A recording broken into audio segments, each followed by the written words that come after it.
अहिले चाहिँ म सोमबारे गाउँ भन्नेमा आइपुगेको छु, जहाँ साथीहरू देख्न सक्नुहुनेछ तपाईहरू विभिन्न किसिमका घरहरू। जहाँ हेर्नुहोस् तराईको घरहरू प्रायः यस्तै हुने गर्दछ। कस्तो लाग्छ कमेन्टमा प्रतिक्रिया दिनुहोला। प्रायः गर्मीमा यस्तै घरहरू रहन्छ।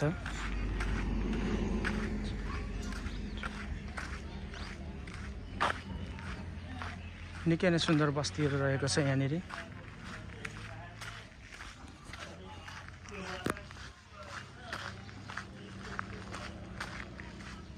मौसम अति नै राम्रो रहेको छ आज।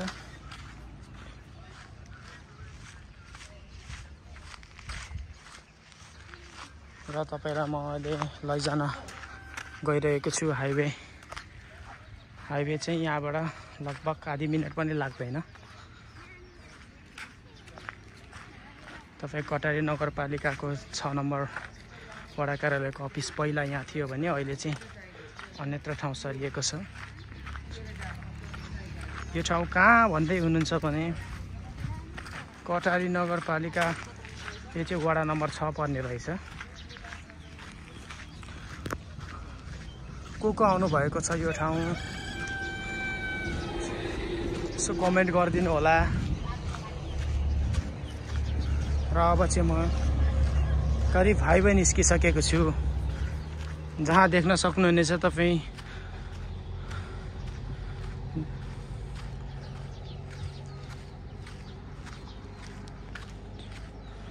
धेरै नै ठुलो बाटो रहेको छ यहाँ हाइवेमा।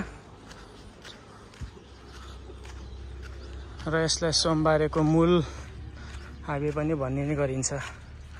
र बस्तीहरू हेर्नु होला साथीहरू, कुन ठाउँबाट हेर्दै हुनुहुन्छ कमेन्ट गर्नु होला। र हेर्नुहोस् हाइवे तपाईको यो काठमाडौँ जानको लागि एकदमै छिटो बाटो पनि रहेको छ। धरानबाट करिब 7-8 घण्टाको समयमा तपाईँ काठमाडौँ पुग्न सक्नुहुन्छ। र अर्को यहाँ पुल पनि रहेको छ, गेरुवा खोला पुल भन्ने। यसको चाहिँ लम्बाइ 50 मिटर रहेको छ। धेरै नै राम्रो विकास गरिरहेको रहेछ यहाँनिर चाहिँ। र यो खोलामा चाहिँ अहिले त्यति पानी देख्न सकिएको छैन। सायद बर्खामा धेरै नै पानी आउने गर्दछ, त्यसैले यो ढुङ्गाहरू बगाएको देख्न सकिन्छ साथीहरू।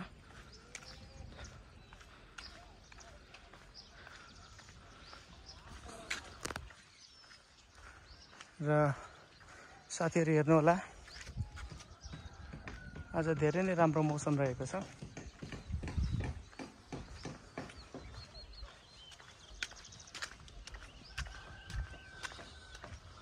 र मेरो यहाँ थोरै विशेष काम परेकोले मैले यहाँसम्म मात्रै भिडियो बनाउनका लागि अनुरोध गर्दछु।